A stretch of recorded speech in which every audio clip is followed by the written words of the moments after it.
Once again, time for Coast to Coast here, powered by BTO Media. Season recap. I'm Kevin Bunk, joined always by Gabe Zoda, and we're recording this Monday evening, the day after the finals, so maybe some things change in the next 24 hours or less before this gets posted. We will see, but we start with the NBA Finals. Gabe, it's a good series. I don't think anybody expected it to be this close of a series. We'll get to everything involving it, but general thoughts day after the season ended from you. Yeah, I mean, overall, a surprisingly good, not even just finals, but just kind of playoff run, right? Just especially with the Pacers and just the fact that all those comebacks that they were able to do, and you had all these weird storylines about devil magic and all this, fun. It was just, at the end of the day, I don't think I thought it would be this enjoyable. And now after it, a lot of people are asking themselves, is this Pacers run one of the most entertaining in recent history or in just the past couple of years? And I think it's good to at least have that storyline out there. And I mean, I don't really care too much about it. I think it's good to at least have that out there because, I mean, we always talk ad nauseum about all the ratings and all this stuff. And after game one, there was that one article about how the ratings were so down after that game one. And I'm just happy that at the end of it, it seemed that a lot of people did tuning in and a lot of people did end up enjoying it. That's what the NBA needs. Yeah, and listen, it's not a Lakers-Celtics level of ratings, and we get that, but they could have done worse. I thought they would have done a little worse, actually, and the 7 games definitely helped them. But overall, postseason, you're right. It was a good one because you had the Knicks bring the excitement back, knock off the defending champs. They had 3 entertaining series. I'd say the conference final was probably the least entertaining of their 3, just based on competitiveness and the level of competition throughout. You knew Indiana was going to win after the first 2. But then on the Western Conference side, you get the Thunder in 2 7-game series, including the finals. You get the Timberwolves making another run, which was fun to watch them do that. And the 1 and 2 seeds in the East both got knocked off. We all thought that was going to be a slaughter in the second round from the Cavs and Celtics, and they both lost. So, I mean, here we are. Last time we actually did a full episode like this was our predictions and playoff preview, and we couldn't have gotten it more wrong. Yeah. And we couldn't have enjoyed it more still because it ended up being a fun playoff. A lot of good stars came out, including this OKC team, youngest team to ever do it. And you got to feel like there's a serious dynasty potential with this Thunder team, but I'm curious your thoughts on that. When you look at this group, is this the first team in a while? We've had 7 straight years now, or 6 straight years with new winners. Is this the first team in a while that's going to start winning a few more in the next couple of years? Yeah, I think it certainly could. I think a couple of years ago, we were all talking about this happening. We were all seeing this under the covers, all the picks that OKC was building up, ever since that SGA trade, we saw all these picks coming in, and you saw exactly what was happening and with Sam Presti. And I remember everybody, all the 2K creators at the time saying, oh, this is the easiest rebuild on 2K ever because you have all these picks to work with. And now we're seeing it actually come to fruition. These picks are coming in. OKC and Sam Presti are making all of the right moves seemingly. And now even this year, they have a couple picks in that first round that they could do kind of whatever they want with. So there's no reason for this not to keep on going based off of how OKC has been running over the past couple of seasons. You look over the past 5-6 years, just ever since the Paul George and the mess of that ending was. So you had a situation now, you have all these young guys, and now it's a question of how do you do to capitalize on this? Does OKC stick with the same exact team, or do they say, hey, I think we can add a little bit more? Do we move a guy like Chet Holmgren, whom I don't think had the best final series, or do we just stick with the same guys and run it back? They could do both, and they could win in both of those scenarios. So I think that's what makes this so much interesting is they still have so much room to grow this roster, even though they just won a championship. Such a young team. You have arguably the best player in the entire sport in SGA, but the draft picks the next few years are ridiculous. Yeah. They have the 15th and 24th pick in this week's draft, as well as a second-round pick still. They have 3 first-round picks next year in 26. They have 2 first-round picks in 27, and they have their first-round picks in 28, 29, and 30, so including 2 first-round picks in 29. It's ridiculous, and Presti kind of alluded to it last night after the game, but the speed that this rebuild happened at is just shocking because he said it I forget his exact words, but I think he said like it happened a little quick because even him, you never could have expected SGA turned into the player he turned into when you got him hoping he'd be a really good third or fourth option in that Paul George trade. He turns into the best point guard in the league, MVP, conference finals MVP, finals MVP. I don't have to go down the entire list, but the rebuild just happened so fast and no one has a healthier collection of draft picks over the next 5-6 years. Now they're going to run into issues, second apron issues in 2 or 3 years when they have to pay J-Dub, when they have to pay SGA. If you decide to pay Chet's definitely the big decision guy that they have in the next year or two, as you mentioned. But this is just a fascinating team to look at the next few years and say, they could just keep getting better and better every year. Yeah, and they could, if they really wanted to, right, over the next couple seasons, they could trade into more lottery situations where they could just say, you know what, we have maybe we don't want to deal with J-Dub's contract in a couple seasons. Maybe we want to trade him. All right, let's get some more picks out of it and then use a boatload of picks to get another really talented guy. Obviously, I think Alex Caruso, that signing was one of the most underrated under the cover, but ended up being one of the most impactful trades. Now a 2-time champion for the Caruso. And, I mean, everyone loved him on the Lakers.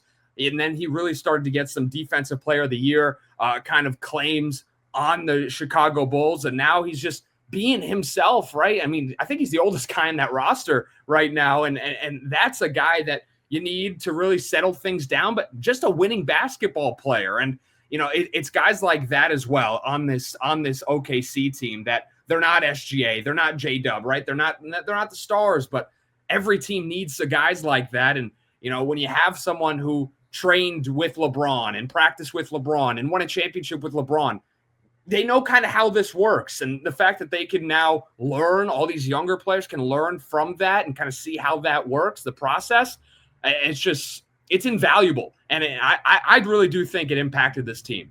Yeah, and you look at the moves that you were just mentioning, but you like the pieces that Presti put in here, Hartenstein and Caruso specifically. Caruso could have been an unrestricted free agent, and you decided, I'm just going to make sure we get him and send Josh Giddey to Chicago right now, because you understood, while Giddey's probably the more skilled basketball player, you understood the need, the fit, and the importance of a player like Caruso. And you watched him every night when he was with the Lakers. It wasn't just sometimes you get like the white guy hype with the bare headline. That was not the case with Caruso the whole way, because he really is one of those rare guys in the NBA right now that just does a little bit of everything. And his shot has really come together in OKC too. He shot the ball well in the postseason. I love Caruso, but Presti, it's tough sometimes, especially when Chet didn't turn into a superstar. Chet's very good, and he does a lot of things well off the ball, but we're not going to sit here and act like he turned into the superstar number one pick that people may have thought he was going to be. But when you don't have that guy turn into a superstar, to be able to pick up those supplementary pieces around SGA and J-Dub and build this squad out the way he built it out, just so impressive. He got everything right the last few years. And some of it is luck, right? I even think that he'll tell you himself that some of it's always luck when you're building teams like this. Like, I know we don't want to delve too deep into this, but when I cover the Liberty, right, when we talk to Jonathan Kolb, the general manager there, I mean, he always talks about how a lot of this is luck and that sometimes you don't expect things to happen, right? Like SGA becoming this incredible player and being what it is. I think we all saw SGA and in the first couple of years on this team, and we're saying that's a very good player, a solid player, maybe someone that could be not a one definite, but a guy that could be maybe a 2-3, right? That's where he was slotted. Now he's an undeniable one of the best in the league. And you need that luck sometimes with these teams, these championship level teams. It's not always going to be the bona fide number one overall stars. You look up and down the champions, there's always someone that comes in and isn't an expected guy and becomes a big piece of these teams. And you saw that there. And I'm not saying, oh, they're lucky. That's the only reason why they won a championship, because, people are going to twist those words. But luck is always a factor here as well. And OKC, as well as they've done managerial-wise, you got to say that they got a little bit lucky here as well. And Presti knows luck both ways, because imagine saying to him in 2013 the next time you get back to the finals is going to be 2025, and it's not going to be with Durant, Harden, or Westbrook. They're all going to be on their third or fourth team since you got rid of them. That would have been shocking. So he understands it both ways. He's been at every level of winning or losing. They've been the worst team in the league with him. They've been the best team in the league with him. Obviously, last night they secured that, but they've been in the middle. Presti's done a great job. He's been there since 2008. He's the longest tenured general manager in the sport, excluding Greg Popovich, who's, kind of like a fluid general manager.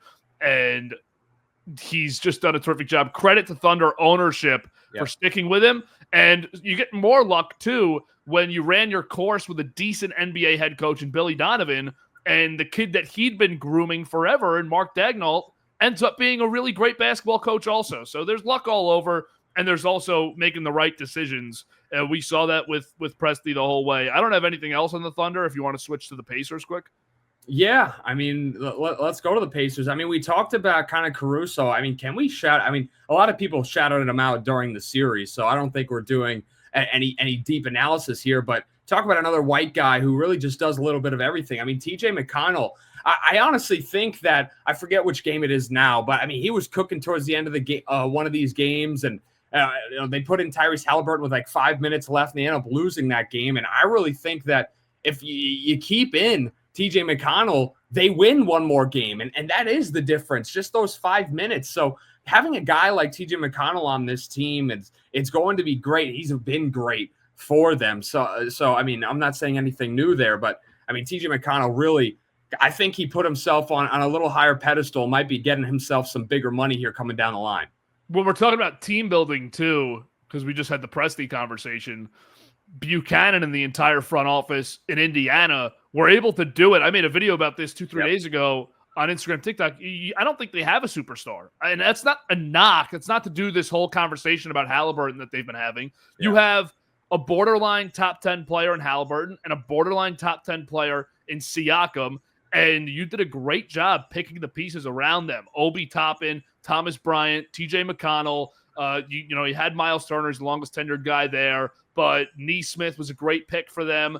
Nembhard has just elevated his game every year the last 3 years. So this is another example of great team building in almost a total opposite manner, where they didn't have this abundance of resources because they were able to trade Kevin Durant, Russell Westbrook, and James Harden that Sam Presti had. They had probably slightly above average resources after getting rid of the Paul George group, but they used Sabonis to add a better piece that fit better with their basketball team, and Halliburton. He blossomed into a better player. So two completely different examples of a way to build your team and two very different rosters with two very different coaches, but both front offices did a great job. The thing that sucks here for the Pacers, obviously, is, we'll address it now, the fact that Halliburton blows out his Achilles in the first quarter of Game 7 of the finals, because I know it's a long game. There's 3 quarters left after. You can't convince me. I'm not going to sit here and say they were definitely going to win. You can't convince me that's not a one-possession game after 5 minutes in the fourth at some point if Halliburton stays in. Yeah, I mean, that game definitely stays close. And I was looking at that because whenever we talk about injuries, the whole what-if game comes into play. And people always talk about, oh, they definitely would have won if XYZ was in the game. And, you look at where that game was, how that game was being played. I mean, it was truly back and forth, right? It wasn't this kind of game of runs. It was just kind of a slugfest where both teams were trading blows. And as soon as Halliburton goes down, right, you see that immediate reaction from Halliburton. And, obviously just an awful thing to see as a viewer, as a fan of the game. And you want guys to be able to play. But Halliburton, I mean, he was obviously hurt because of the injury, right, emotionally. But I think he understood, right? He wanted to play. I think there was a lot of people telling him not to play in that Game 7, especially with a calf strain, right? Because we all know it comes with calf strains. I mean, Kendrick Perkins doesn't get a lot of things right, but I mean, he got this, he nailed this on the head, right? It was the same thing with Kevin Durant, right? When you have a calf strain, don't play. Don't try to do extra things on it, even if you think you can, because it's going to end up becoming a blown Achilles. It happens time and time again, and it happened right there to Tyrese Halliburton for the world to see. And you weren't telling Halliburton not to play that game, right? But now you look back on it, and if you could sit him in that situation, knowing, hey, we're going to have you 100% next year. And this is never happening, right? We have you 100% next year. You have a whole next year to actually play. Maybe you can get another run at a championship. Now you're sitting here in a position, if you're the Pacers, I don't think there's any chance they make it back at least this far at all in the playoffs next year, unless some crazy stuff happens. And it goes back to the point about Durant, Westbrook, and Harden. You get there, and I don't think Pacers fans are even saying this because of the injury, but there's no guarantee they ever get back, even with how weak the Eastern Conference is, because right now Pascal Siakam's 31. By the time that Halliburton's back full swing, he's a 33-year-old power forward. Who knows what happens with Miles Turner this summer or in the next couple of years. Who knows what happens with their role players on the bench. Carlisle's one of the oldest coaches, if not the oldest coach in the NBA right now with Popovich out. Yeah. So there's a lot of questions up in the air for them in the next 2 or 3 years. I almost think if you had told Halliburton before the game, like some mythical figure comes out and tells him, you're tearing your Achilles in this game, I think he almost goes out there anyways, because you have to be thinking, how many opportunities am I going to get to play for 48 minutes for the NBA championship? And if I can contribute to my team for 12 or 13 minutes positively, we might have a shot at winning this, if as opposed to if I don't. So it sucks that it happened. It sucks that it happened to Tatum, to Lillard, to anybody, but especially just feeling the selfish, like, incorrect take about this that I have is, as a fan, I also feel, while it's not important in the big picture, like we got robbed of a classic Game 7 because these two teams were so much fun all week long. Yeah, and I think all of the 7 of the last Game 7s were decided in single digits, and everyone was expecting this one to be exactly the same, and everyone was kind of prepared for it. Look, I mean, full transparency, even in these finals, I wasn't totally locked in. I would watch, but I really just wasn't feeling it all the way. But once we get to Game 5, Game 6, I'm more and more locked in. Game 7, obviously, that was the most locked into, and I'm sitting there and I'm loving every second of it. Obviously, that happens, and I'm like, all right, I mean, what's the point at this point? And it blew the sails out of the team. Obi Toppin talked about that after the game. He said it kind of just deflated everybody, and rightfully so. And it kind of blew the sails of the series. But you talk about how different this team could be just next season, right? I mean, even in this offseason, what do they do with Miles Turner? So many people are talking about trading him, and I mean, he's been in the name of trade talks for the past about 3-4 years at this point, but I think this year might be the actual year that they decide to go another route. And, not having Tyrese Halliburton for a very long time allows the Pacers to take that step back and saying, all right, what do we actually have here when Halliburton is back and is 100% ready to go? Are we happy with this supporting cast? And I think for the most part, they are. But there definitely are some tweaks that they can make on this team that can make them even better when Halliburton comes back. And you wonder with them, and I'm going to loop Boston into this also. Yeah. And we'll talk more Boston later when we do our general offseason stuff. But with Tatum out, with Halliburton out, I don't think Milwaukee's in the same conversation because the rest of their team is not nearly as good. Yeah. How aggressive are you going to be at those positions? It's harder for Indiana because you have a very unique point guard who's the best playmaker in basketball. You can almost move Jaylen Brown into the Tatum spot, but how aggressive are you in filling that spot to try and compete in this Eastern Conference next year? Because the Knicks and Cavs are the only two teams that you should be even considering as threats to yourself. While I also think, and again, we'll talk Eastern Conference in a little bit, you have other teams there that are competitive. The Pacers and Celtics have to be looking at this like, is there any way we can get this team on the floor in next year's postseason without Halliburton or Tatum in a position to win games and go on a run back to the finals? Yeah, I mean, that's the toughest part. I think that there's paths for them to get back into the playoffs, right? But I don't think there's paths to put them in a spot where they're one of the competing teams. And you ask a great question. Are they that aggressive in this offseason? And if I'm in that situation, I don't know if I'm aggressive at all, honestly. I don't know if I'm really doing much. I think more aggressive on the Pacers because maybe I'm saying to myself, okay, I don't really have as much of a stable foundation in terms of how this team is built. But I think if I'm, the Pacers or the Celtics, I'm sitting there and I'm saying, I don't really think I'm doing too much, right? I don't think the move is for the Celtics at all. I don't think the move is, I've seen some people say, oh, maybe this is the year they trade Jaylen Brown because you have all this money on the books with all these people. Maybe you try to trade Jaylen Brown and maybe you try to make this move. I don't know if they do that. I really do think both of these teams like what they're going or what they have, and maybe they just try to see what this season brings. And if they get lucky, if they get on a hot streak, all right, they'll take it. But I don't think the front offices are saying, okay, we need to now get back. We need to, make the final. I don't think that's in those conversations. I think for Indiana, it would probably just look something like, because McConnell can't be your starting point guard for the entire season. And I don't think Nembhard can do it.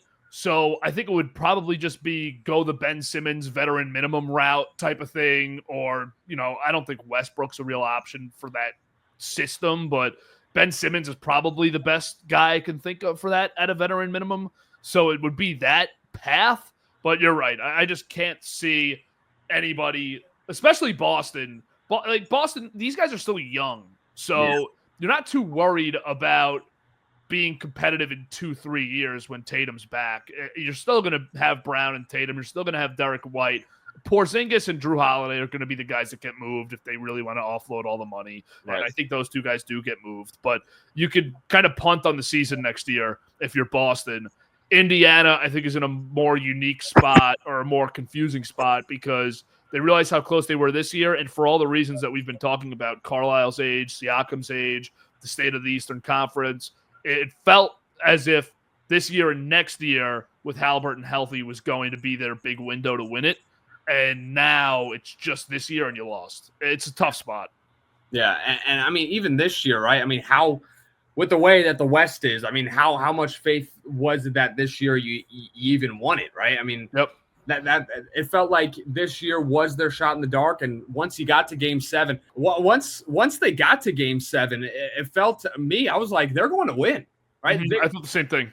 I was like, if you're betting, I mean, the longer the series goes, it benefits the Pacers here. So, I mean, once it got there, I was super excited to see them to win. I have a couple friends that are big Pacers fans, and obviously they were rooting for them. And obviously it doesn't happen. And now, I mean, how many teams have we seen make not a miracle run, right? But make a run like the Pacers did. And as you said, they never get back to that spot. I think the Indiana Pacers are in a spot to where I think they're heavy contenders for never making it back the way that things are playing out right now.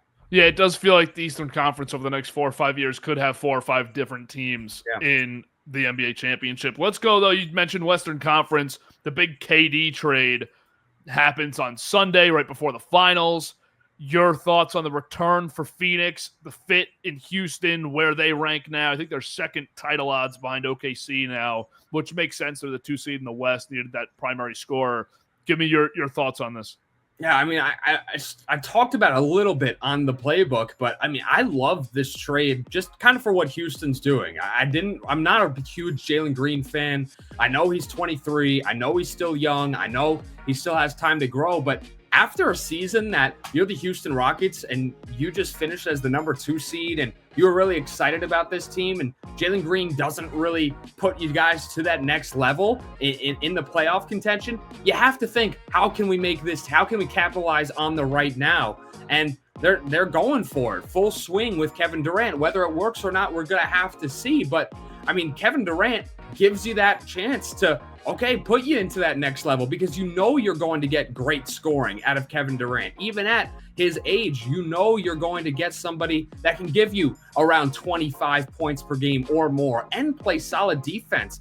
We talk time and time again about the defense of this Houston Rockets team, and now you add Kevin Durant, you add more length to that size and to that spot, and I do think it's a pretty good fit there with Alperen Şengün as well. Kind of, they're going to be right there next to each other, working hand in hand, and I'm really excited to see them. I think in that backcourt, though, you're going to have some questions to ask about who do you really pair with Van Vliet, right? That's going to be the biggest thing. And you lose Dylan Brooks, who, I mean, Fine had a really good season defensively and also scored about 14 points per game as well this year. So, I mean, you're going to have some questions of how to kind of fill that void. But I think I like this I like it for Houston right now. And then you look over to Phoenix, right? What are they going to do with Jalen Green? I mean, you have Devin Booker, you have Bradley Beal. Do you keep Jalen Green? I know some people were saying that they're looking to offshoot Jalen Green to another situation.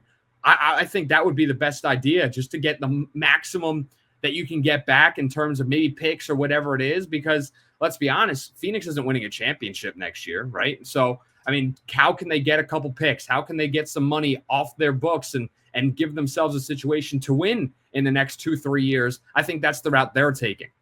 I think an interesting, I'd have to look through deeper how the money works. But I have a couple reroute ideas for Green and for Dylan Brooks. But what if Jalen Green was moved to a team like Boston for a guy like Drew Holiday? You're taking a bad contract, obviously, to move Jalen Green, but you're getting a draft pick or two with it. Boston has picks to give you. And Green could go right to a contender, because you look at Green's stats, you look at the offensive production he's had, scoring-wise, someone's going to bite at the age and the offensive numbers. Someone will bite, whether it's Miami, whether it's Boston, Detroit. But I think Dylan Brooks is the more likely reroute candidate, even though that's not what we're hearing right now. I would try and move Brooks, because I think you'll find more teams in the East that'll say, we think Brooks is a winning player, and we can pair Brooks with Cade Cunningham and Jaden Ivey, and we can give him Asar Thompson as well in Detroit. That's a good ad for them at a 1-year contract where they don't have to worry about too much down the line. Miami, same deal. The video I made this morning lends to what I'm talking about here, where you're going to have teams with Atlanta, Miami, Detroit, who are going to be looking at this. Orlando obviously did it already with Bane. They're going to look at this conference and they're going to say, it's wide open for us. If we add Jalen Green or if we add Dylan Brooks, that could actually put us on par with the Knicks or Cavs. I'm not saying I agree with that. You're going to have GMs that look at that and say it, especially Pat Riley. And another thing with this Durant trade, we'll get back to the Phoenix-Houston element of it, but how about, did you read these reports about Miami wouldn't give up anything in the package, and Toronto wouldn't give up Pirtle to get him? So, I mean, what were these teams even doing trying to negotiate a trade for Kevin Durant? Yeah, it's all these Eastern Conference teams. It's the reason why these teams don't really win. I mean, I think it's tougher for Eastern Conference teams because they feel a little safer, right? Because they feel like they have this cushion, right? On one end, you get the super aggressive Eastern Conference teams that say it's wide open, so let's make that move, right? On the flip side, teams can say, well, I don't need to add, 40 whatever million dollars on my bankroll for a 37-year-old guy, and I could still make a playoff spot with or without him. So I don't really think we need that. I think the Miami package was the one I was boggled with the most. I mean, I know Miami was a spot that KD wanted to go to as well, so you had that connection to it. It was like Jaime Jaquez Jr., some other play. I mean, and wouldn't give up the first-round pick this year. Yeah, what are we doing? I mean, that's a situation. Imagine where you had Khalil Ware, Tyler Hero, Bam Adebayo, and then on top of that, you have Kevin Durant. Now you can actually say we have something here. Now they still just stuck with their collection of players that they have, and it's just not good enough over there. So I think the Eastern Conference is battling two ideologies of the aggressors like the Orlandos and maybe what the Knicks will be this offseason, trying to put themselves over that hump, right? Really give themselves the best chance possible. And then I think you have the backside to where other teams just don't feel like they need the burden, right? They don't need the stress that comes with Kevin Durant, the win now mentality. So I think that's what's happening in the Eastern Conference. Not saying it makes sense, but that's the only thing I can kind of rationalize. It's a good point, though. And you look at the complacency of those teams, because the 5 seed won 48 games in the West. That was the Bucks, won 48 games. The 8 seed won 48 games or I'm sorry, the 5 seed in the East, 148. The 8 seed in the West, 148. Yeah. So you have arguably 2 teams after the Grizzlies who went 48 and 34. Arguably the Kings and Mavericks next year could be better than the 5th best team in the East too. So you have 10 teams. That doesn't even include the Spurs, who we'll get to in a little bit, but doesn't even include the Spurs. 10, 11 teams right now. The Western Conference teams, even Houston, cannot afford to sit here and say, our squad's good enough to just run it back. Yeah. Because we're definitely going to get into the playoffs. The Eastern Conference, Miami knows they're getting a play-in spot. They won 37 games last year, and they got a play-in spot. They won the game. They got into the postseason. So that's just the nature of being a team outside of it. The teams in the East that are actually good are worried about getting the 1 seed. The teams in the West that are good, 6 of them are worried about getting into the postseason. Yeah. That's the biggest. It's a bigger disparity, I think, than when LeBron was in the East. Because at least you always had that one team that you said was a favorite, and then that second team that was like, okay, the Raptors won 58, 59 games, the Hawks won 59 games, let's see, or the Celtics with young Tatum, let's see if they can knock off the top team. Now in the East, it's just the biggest crapshoot ever. Going into this season, there's never been a bigger disparity. Yeah, and I think it's kind of a problem, right? Because what incentivizes these Eastern Conference teams to getting better, the people on the bubble, right? What incentivizes them? Obviously, you could say money, you could say fandom, you could say all this other stuff. But when we look at grand scheme of it, at what point? And I know, people have been flirting with the idea. People always talk about it on the social media challenge. At what point do we say, it might be better off just for the competition of the league to make it a 16-team playoff 1 through 16, right? Screw the conferences, just because it will actually incentivize every single team to get better, especially in the Eastern Conference. During the regular season, who cares? You can keep the conferences the way that they are. But once we get into playoff time, you might have to start talking about 1 through 16, not for any reason outside of just competition, and forcing these teams to either, especially in the Eastern Conference, to either get better or you're not making any playoffs. You're not getting any of those benefits at all. And obviously that brings up a whole nother bevy of problems with travel and the playoffs and stuff. But I wouldn't mind that if it makes teams more competitive over here, more aggressive. It's a problem when we're looking at the East and saying Desmond Bane getting added to the Magic could put them over the top in the conference. But in the West, I'm looking at the Rockets, who were the 2 seed and won 4 more games than the 8 seed. And I'm saying, I don't even know if the addition of KD puts them within 10 wins of OKC. Yeah. And that's not a Thunder thing. That's just a Western Conference thing. And the teams behind you are the Lakers with Luka and LeBron. I mean, the Lakers will be the best team in the East next year. I don't even think it would be close. The Nuggets too. It's a mess. But let's go Eastern Conference here for a second, and then we'll circle back to the KD trade implications and stuff. But do you think either Cleveland or the Knicks actually buckle up and get really aggressive this offseason? I think Cleveland's just going to straight run it back because they're going to say we won 64 games. We weren't healthy in the playoffs. Let's give this another shot with the state of this conference. And the Knicks are in that weird place right now where they don't even have a coach. We'll talk about that in a few minutes, but they don't even have a coach. And they're trying to figure out this roster. Who do we really want long-term between Bridges and Towns? I think they're locked into those guys, though, and I think they want to be. But do you think we see either of these teams get actually aggressive in the trade market, in free agency, try to move money around to continue to try and get better, or are these 2 squads running it back?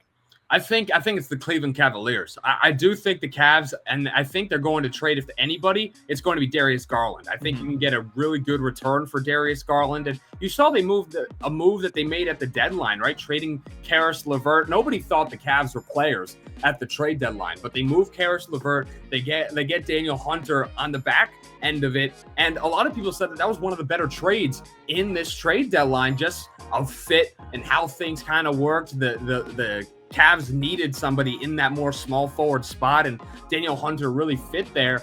And now you look at the playoffs, and I mean, Darius Garland is a super talented player. But if you can get a return for him and upgrade a little bit team-wise, I wouldn't mind seeing that move happen 100%. And then I think they have some decisions to make on some current players. I'm not 100% sure on some contract guys over there, but I think they have a decision to make coming up on what do they do kind of with Ty Jerome or something like that. And so they could be in a spot to where they have a couple changes coming up here. And I think Darius Garland could be the guy to go. I wouldn't be shocked if that happened. Yeah, Ty Jerome, I have it pulled up here. He's an early bird guy. So this past year, he only made $2 million. Now they kind of have to make that choice about whether or not they're going to start paying him because they have his rights. He's not going to be a free agent, but he's a prime trade candidate. Yep. And, you could maybe see like a team like the Kings or somebody just trying to go out and get Ty Jerome. So they're in an interesting spot. I'm kind of surprised, and maybe it's a Kenny Atkinson thing. I'm kind of surprised they weren't in on Durant at all because of Garland. I think you could trade Garland for Durant almost straight up at this point with Phoenix instead of the 5 second-round picks and a pair of guards they don't want. That I think you almost could have sold them on like, hey, I'll send you Garland in 2 seconds for Durant. But I don't know how Durant would have fit with Cleveland. I don't know if Atkinson would have wanted him because of the Brooklyn drama that got him fired. I think that was the biggest thing. Yeah. But I'm just curious at all if like they had any conversation about, hey, maybe we can get Kevin Durant here, but it wouldn't have been worth it anyways for them. Yeah, no, probably not. And I doubt it. I mean, you look up and down the Eastern Conference. I mean, obviously a lot of, a couple Knicks fans floated the idea. I thought that was stupid from last trade deadline immediately. It just never made any sense. I mean, I think it was mostly Western Conference teams looking to see if they can get some juice out of their roster, right? It was the Spurs and the Rockets really were those two teams in that conversation. And everybody else was kind of, and it is an interesting point, right? I mean, I know we weren't going to talk about kind of KD's legacy that much, but I mean, what has KD done in terms of whenever he's on his own, right? We could talk about injuries affecting Brooklyn, injuries affecting this last year's Suns team, right? But when you look at the grand scheme, KD really just hasn't elevated teams to being that championship team over the past couple of seasons, ever since he kind of left Golden State. So maybe teams are looking at it and saying, yeah, KD might be a good player, maybe, still a top 15, top 20 player in the league, but I don't think that's going to be a guy that's either going to be in a future plan or is going to win us a championship right now. And, maybe, and that's why I think personally this season is massive for Kevin Durant. I really do think that Kevin Durant needs to go out this season, and I don't know if it's win a championship or be at least in heavy title contention this year, but he needs this season to go his way. He needs the Houston Rockets to be an exceptionally good team for his legacy. I really do think that this matters for him, even though a lot of people might say, well, his legacy is cemented. I do think that KD is one of those guys where you kind of don't know exactly where to put him in terms of legacy just because of the easy Warrior championships and all of that. But I think this year he needs to go out and finally slam the door on what has been a great career. It's incredible with the Durant legacy conversation. This is a guy with 2 NBA championships, 2 finals MVPs. He's a top 7 scorer of all time. Will probably be top 5 by the time he retires.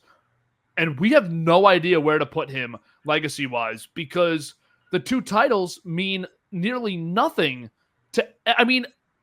when you look through the top 20 guys, top 25 guys of all time, does anyone have more meaningless titles in the court of public opinion than Kevin Durant? And I'm not even saying I agree with making them meaningless because he was the best player on Golden State for 2 years with 3 other Hall of Famers.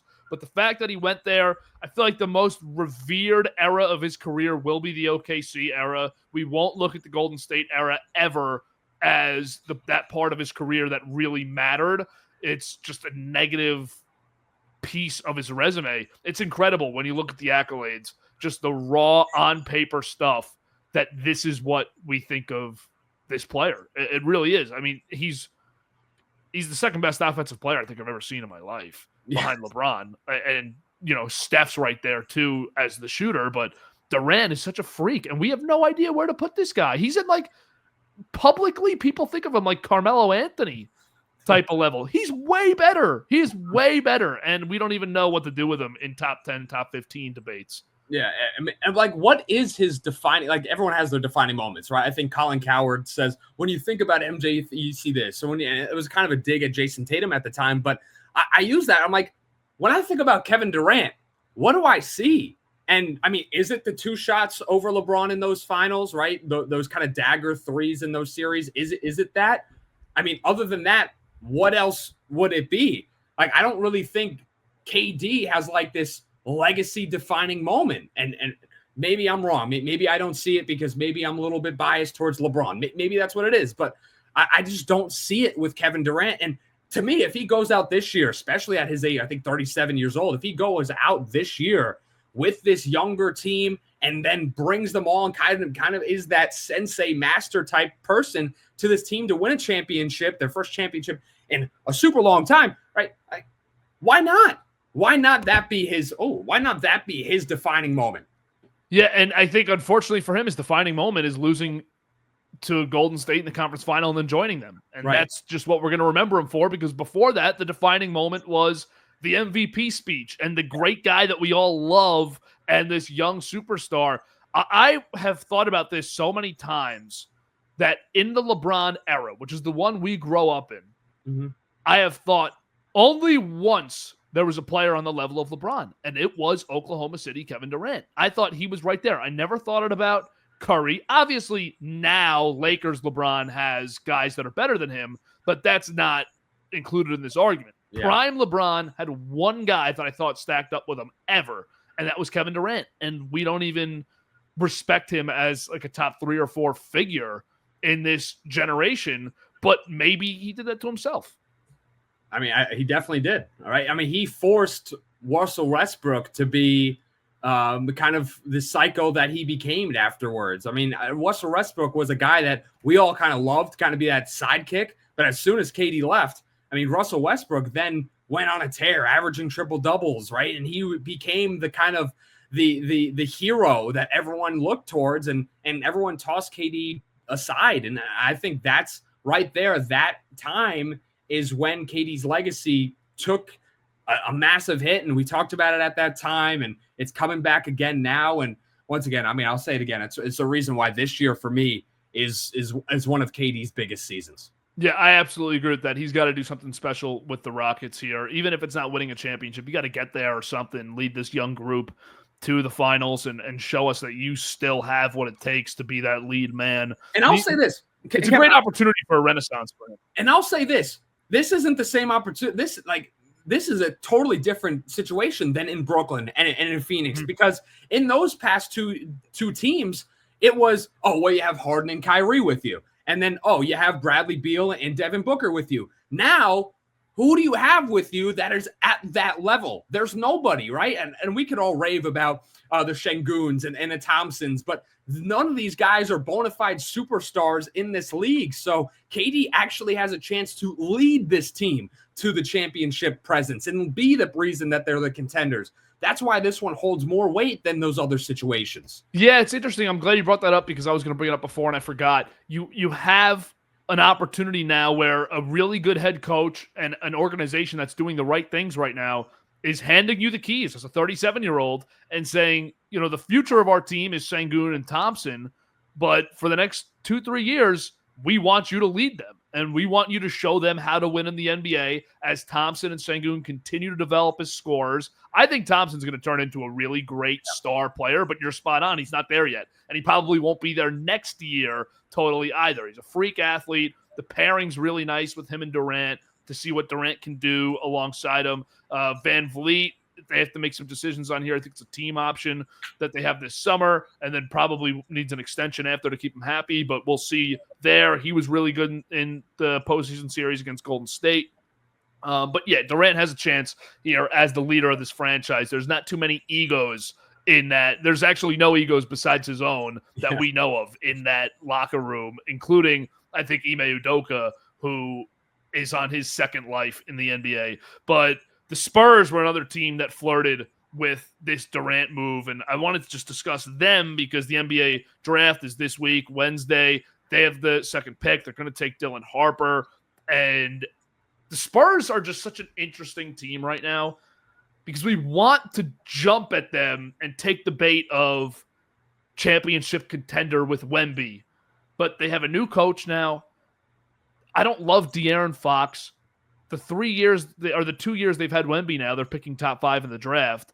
And I don't know who that third guy is besides Fox and Wemby that's really going to step up. They just had the Rookie of the Year, too, in Castle. Yep. I just don't see it, though, with the rest of the Western Conference teams yet. Yeah, and what do you do with Chris Paul? What happens there, right? Because some people could say, well, you could have Chris Paul, De'Aaron Fox, and Wemby, and maybe that's a good backcourt with, and then Wembanyama. But then what do you do with Castle at that point? Where does he slot in? And Harper, you're getting another guard here in the draft. Exactly. So, I mean, I think a lot of people are suspecting Chris Paul to be moved here. I know the delusional Lakers fans want him on the Lakers and ruin next year's team. So I can't wait for that to happen. But, I mean, what happens with Chris Paul? What happens with is this coach now ready to kind of step in and be a winning coach? Because at what point do the conversations get louder about, Wembanyama, generational player, but this team is back in the lottery again? I mean, it's something that I texted you jokingly, but I mean, I based that off of a tweet that I saw. And how many years until that actually becomes a mainstream conversation, right? Because we all can recognize how great Wembanyama is, and he is, right? He's a force, one of the better defenders in the league, and we all know his offensive talent. But I mean, now he's shaving his head, becoming a monk for a month, and now, you know, when does it become a conversation of like, what is this guy doing with the Spurs, with his career? It needs to start showing results. So I mean, I think things need to start happening quick here for the Spurs, and obviously with how tough this West is, they're going to have to be super aggressive, and it starts at this draft. I mean, we could even talk about Dylan Harper. I mean, I'm not even so locked in about Dylan Harper being all that great, right? If we're going to be honest, at that number 2 pick. So, I mean, there's so many question marks, and this team is in a spot to where they need to, you know, have a little bit of that luck and things to fall their way. And now I just look at the team, and when you watch Dylan Harper play, I watched more Rutgers basketball than I'd like to admit this year. But when you watch him play, he is not going to mesh with De'Aaron Fox at all. No. Offensively, they're not going to be on the floor together. And you have Castle, who you just took last year. So you have 3 guys who you figure to be long-term assets that can't. I mean, Castle can share the floor with both of them. Harper and Fox can't do it, and you can't put all 3 of them out there at the same time. So what do you do with Fox now? Because there's an extension conversation looming with him. I thought De'Aaron Fox was the running mate to stay, but then you almost win this lottery. You get the 2nd pick, and there's a lane to get rid of De'Aaron Fox, get more assets, and try and utilize them towards getting bigger at the 3 through 5, which is ironic because you have the biggest center in the league, but getting bigger at that 3 and 4 position. Also with Wemby, while we're talking about the Spurs, like, I need to see this guy turn into a post-up player next season. I really need to see it. I understand the special gifts as a 3-point shooter and the incredible ability to stretch the floor and handle the ball, but I need to see this guy turn into a post player, because he could just dominate for 30 points in the paint a game if he really wanted to, and he just doesn't do that. Yeah, it's a tough play. It's a tough spot because, I mean, then at that point, are you capping Wemby's abilities, or are you expanding on them? And like, I think last year it was a big thing that he was taking as many 3-point shots as he was taking 2-point shots. And I mean, is that even something you should really be proud about, like, especially at that size? And I don't think so. I mean, I don't think the guy, I mean, we could, you know, we just talked about it. I don't think he is a guy like Kevin Durant. And I think Kevin Durant, what he was able to do was, he wasn't that great in the post, but he became one of the best mid-range guys as well. So he became a little bit of that dynamic kind of guy in that situation. And Wembanyama, there are times where he's literally just chucking the basketball. Like, these aren't even like great shots, quality shots. And fine, some of them go in. I mean, I immediately think back to that Christmas game against the Knicks when he scored 42. Fantastic game, but a couple of those shots, literally just chucking them up. I mean, that's not conducive to a winning championship style in the NBA. It's just not. And it's definitely a conversation that needs to be had. At this point, I don't know if it's gaining weight. I don't know if it's, gaining, I don't know what he needs to do. But it needs to happen with Wembanyama. Something needs to change with his gameplay. Yeah, it absolutely does. Do you think, last thing on the Spurs, that, they're better? I'm just going to riff off teams here. Are they better than any of these squads? Thunder, Rockets, Lakers, Nuggets, Clippers, Timberwolves, Warriors, Grizzlies, and then you get into that, like, Kings, Mavericks, Suns, Trailblazers. That's literally just the standings in the West. But, like, are they a top 8 team in the West next year? I think maybe they're – it depends what the Grizzlies do, but I think maybe they're in, like, a little bit under where the Grizzlies are. Mm-hmm. And then we'll see. And the Warriors also have a pretty decent offseason that they need to make some choices with. But I think that's kind of the range that they could be.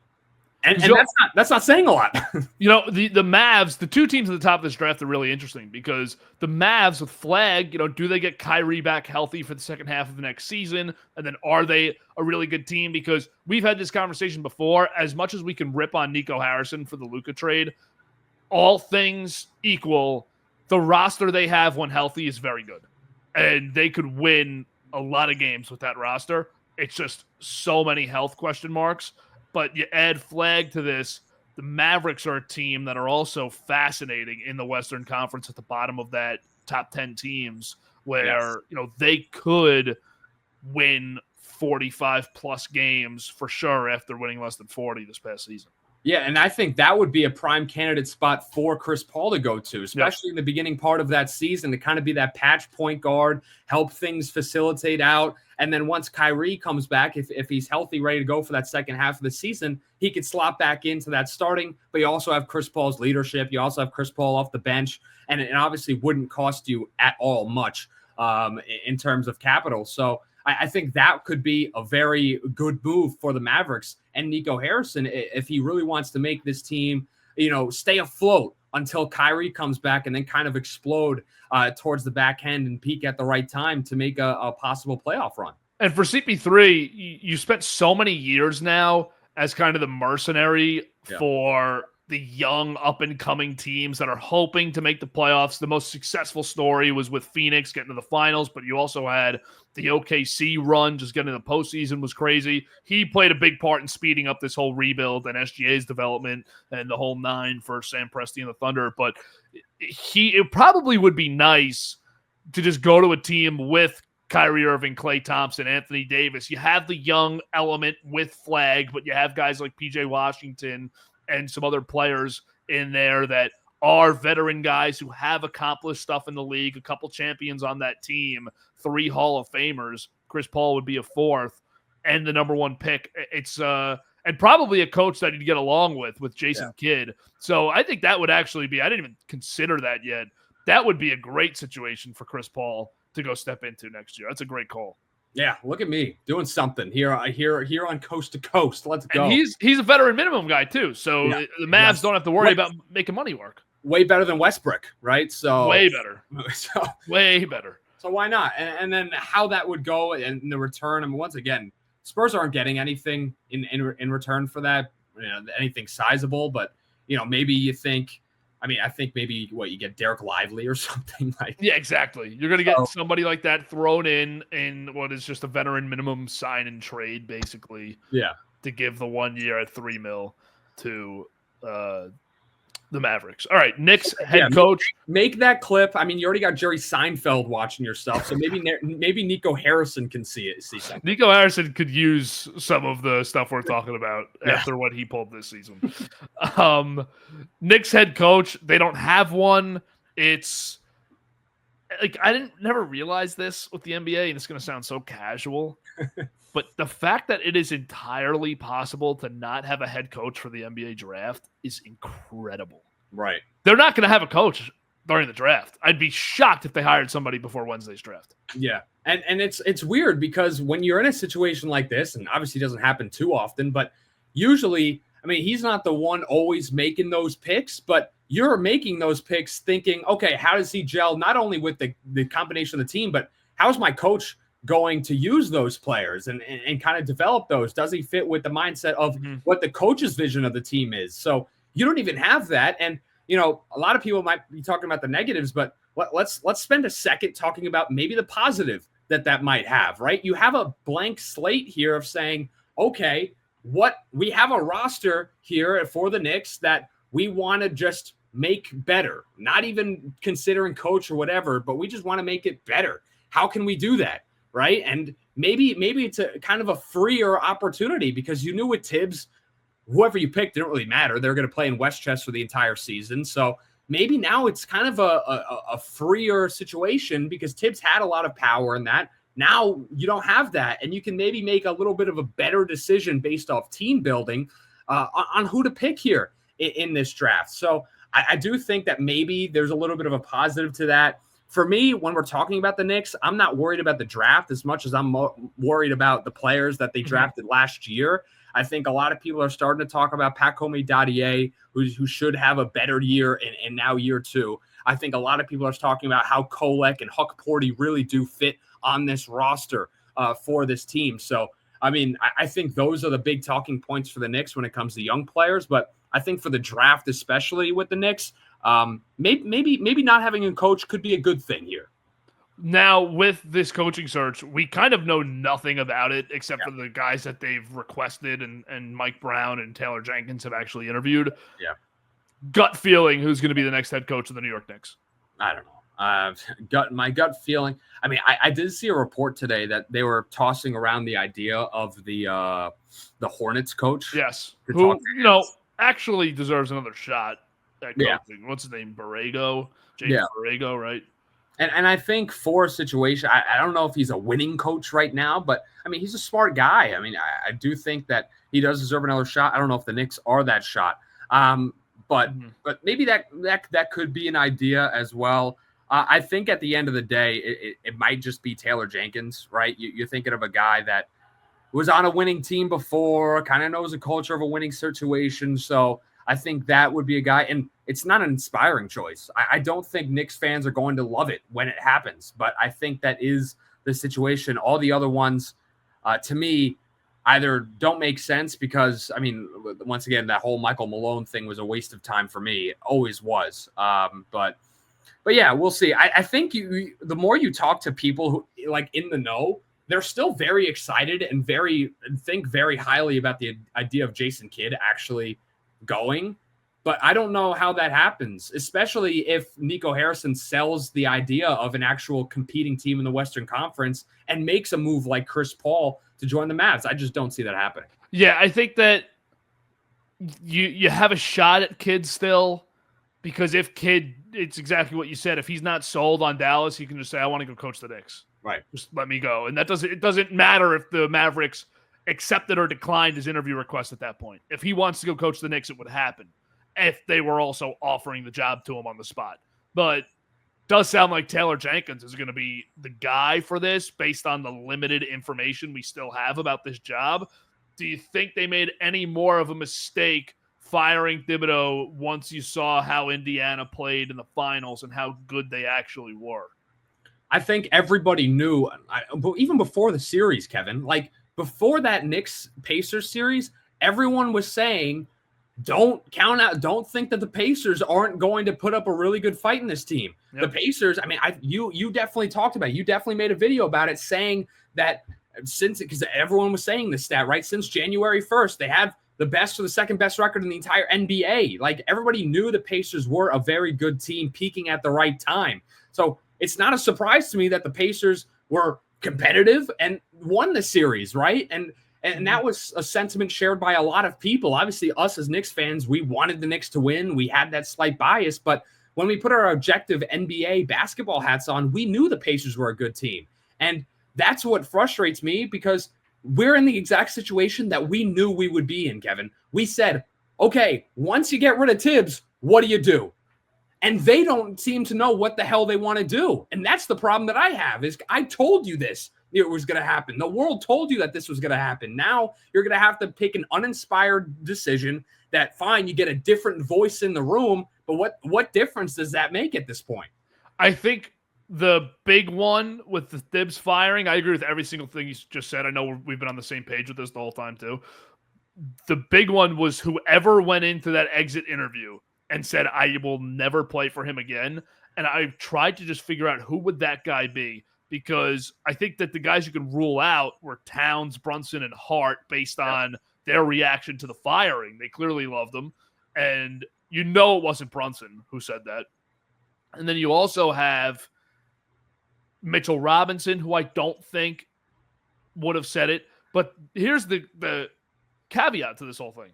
If Cam Payne said he didn't want to play for Tom Thibodeau doesn't get fired, because Leon Rose is going to say, all right, Cam Payne, we love Tom. You're not on the team next year anyways. Yeah. So I think it had to have been Mikal Bridges, who had the minutes thing earlier in the year, or it had to be Deuce McBride, who is looking to earn a big contract and clearly doesn't get maximized offensively with this team and doesn't play enough as a seventh man with this team. Because when Mitch was in, he became the sixth man for the Knicks, and McBride was the seventh man, but he should have played way more. So it's got to be one of those two guys. And I think that the Knicks maybe had a little bit of friction between front office and coach, and they decided, you know what, we like this player more or we have a better relationship right now with this player than we do with the coach. We had some thoughts in March about maybe making a coaching change, and we're going to go for it. It's just crazy that they're sitting here on June 23rd, and they've kept it very tight-lipped. I don't think we ever end up hearing big-time rumors until someone just gets hired. Yeah. But I also don't see anyone getting hired in the next couple of days.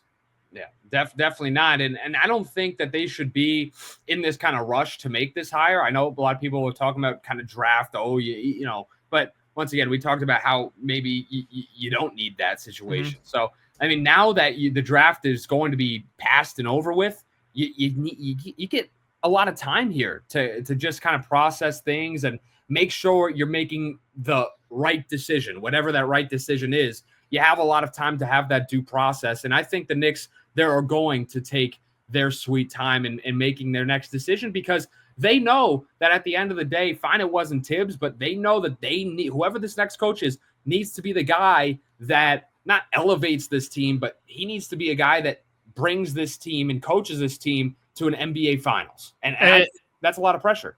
And I think you're spot on with the draft. You don't have to get a guy in before Wednesday to rush it and make sure you have someone for the draft. But July 6th is when free agency opens. I think you got to get a guy in by maybe the 3rd. So that gives you 10 days to get that done. 10, 11 days, 3rd or the 4th. You want to get a guy in. You want to make sure that he has a couple hours at least to get briefed on free agency, to understand what relationships he can maybe pry at to get players the Knicks want. And then you're off and running in the offseason.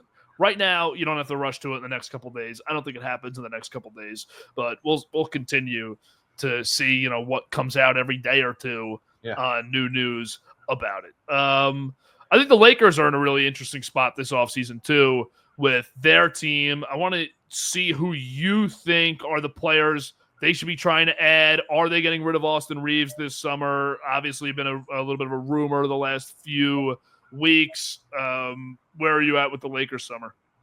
Lakers summer, a weird spot for sure. They do need to get better down low. I mean, they've been needing to get better down low. It's funny because one of the biggest trade targets for them is a trade that they already had in Mark Williams.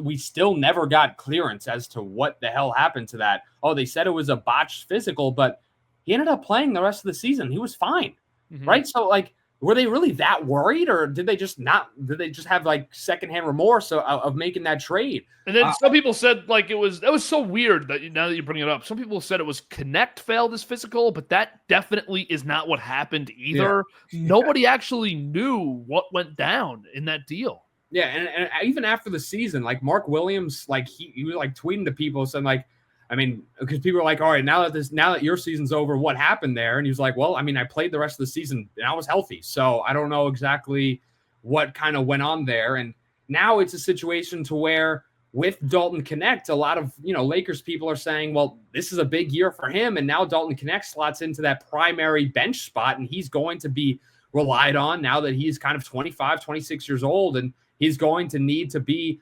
an impact on this bench. So what do you do with him? How prevalent of a role will he have?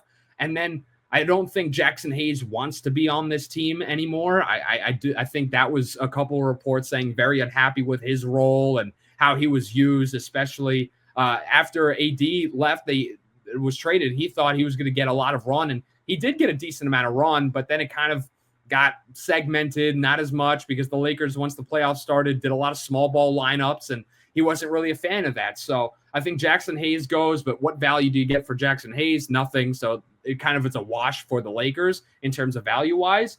But they need to find a situation or someone to fill that center role. And how many years do we have to say this for Pelinka to finally do this, make a decision on an actual center? So I think this is the offseason that he finally addresses that.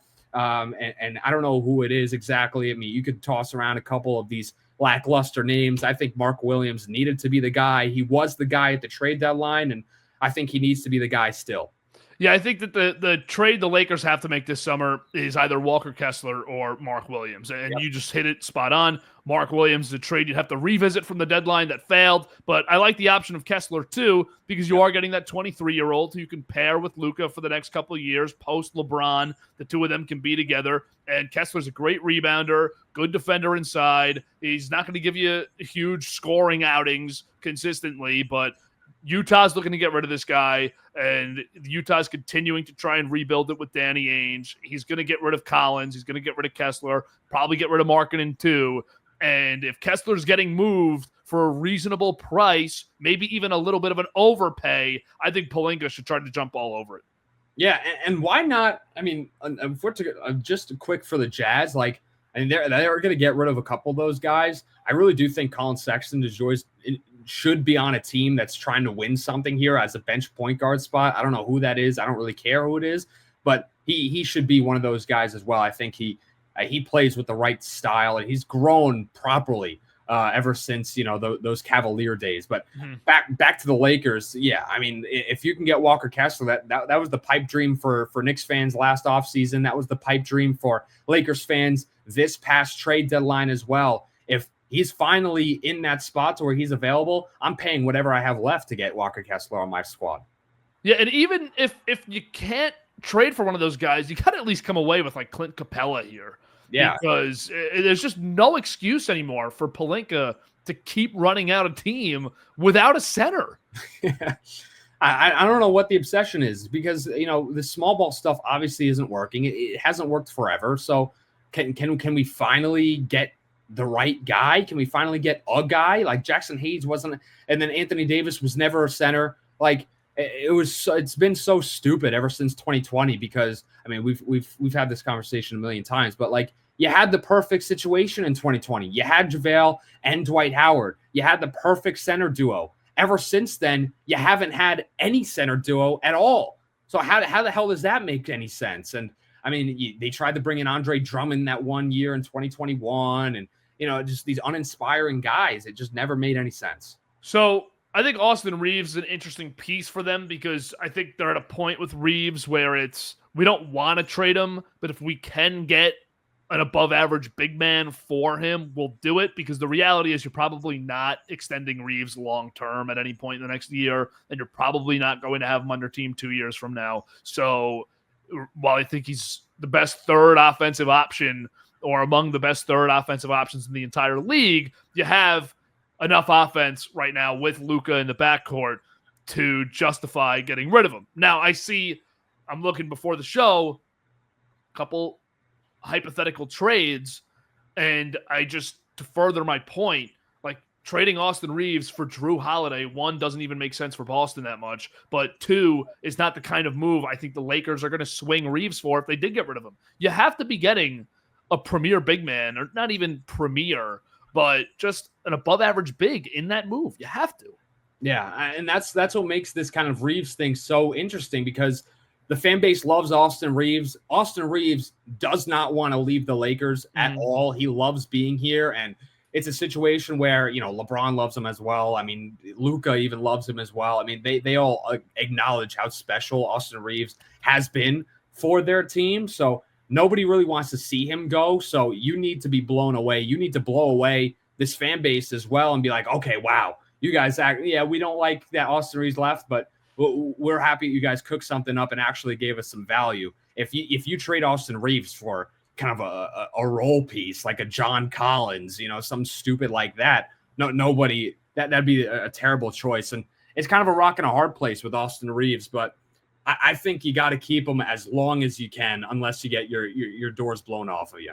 Anything else you want to talk about Lakers here that maybe people aren't paying attention to? Nothing at all. Right. I mean, I feel like we all know what's going on with the Lakers. People talked about the ownership kind of changing with Buss selling the team, and everyone's like, oh, now they're going to spend money. It literally makes no difference. I mean, they have a lot of money, but it's not going to change anything. In my opinion, there, it's the same old Lakers for me. And LeBron's a free agent, right? "Quote unquote" free agent. Every year now, every 2 years, LeBron's a free agent. He's staying in LA. They're committed to him. He's committed to them. Yep.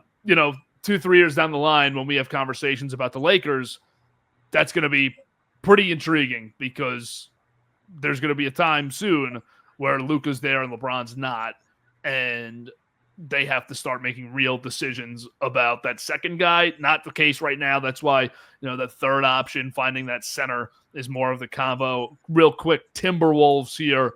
Naz Reid, Julius Randle. You kind of have to pick between one of the two, and they just got to the conference final again.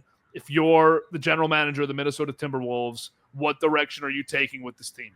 Yeah, I felt like if it was the beginning of last year and we had this conversation, I would have said Naz Reid. I feel like now Julius Randle played good enough to where you have to lean Julius Randle. Naz Reid, I mean, fan favorite, right? Everyone loves Naz Reid, and what he was able to do last year, right? Not this past season, but last year, really brought this and elevated this Minnesota Timberwolves team, and everyone loves him, obviously. So, but now Julius Randle, even though he started off the season, they're still figuring things out. He really started to pair well with Anthony Edwards towards the end of that year, and made a lot of Knicks fans, watch these Timberwolves games saying, wow, I remember when Julius Randle was good, and have this stupid nostalgia, right? So, and at the end, I think a lot of Timberwolves fans are saying, okay, I think we actually have something here starting to bud a little bit with this duo of Julius Randle and Anthony Edwards. They acknowledge that it's not good enough, but if you can get someone with a package of, a Naz Reid, maybe, Jaden McDaniels had a spectacular playoffs, but is he really going to be the option there? I don't know, right? Maybe you could package both of them and get a nice little tertiary piece. And I think some people are going to call me stupid for even saying that, but I think it's a real possibility that they might make some of these moves on their, kind of role players.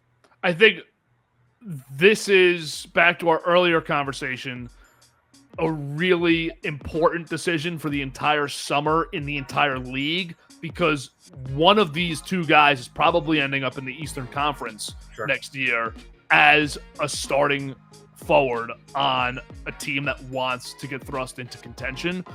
I think that Randle would be a perfect fit in a place like Detroit. And what I think it's going to come down to for Minnesota is Julius Randle's a slightly better player than Naz Reid. But do you value the 5-year age gap? Reed's only 25 years old. Is that the direction you're going to go in? And I think it probably will be. Naz Reid, a homegrown, younger guy. And you don't get rid of Randle and have your fan base, rare scenario where you don't get rid of the centerpiece of the cat trade and have your fan base say, well, then we just got killed in the cat trade because we got rid of Randle.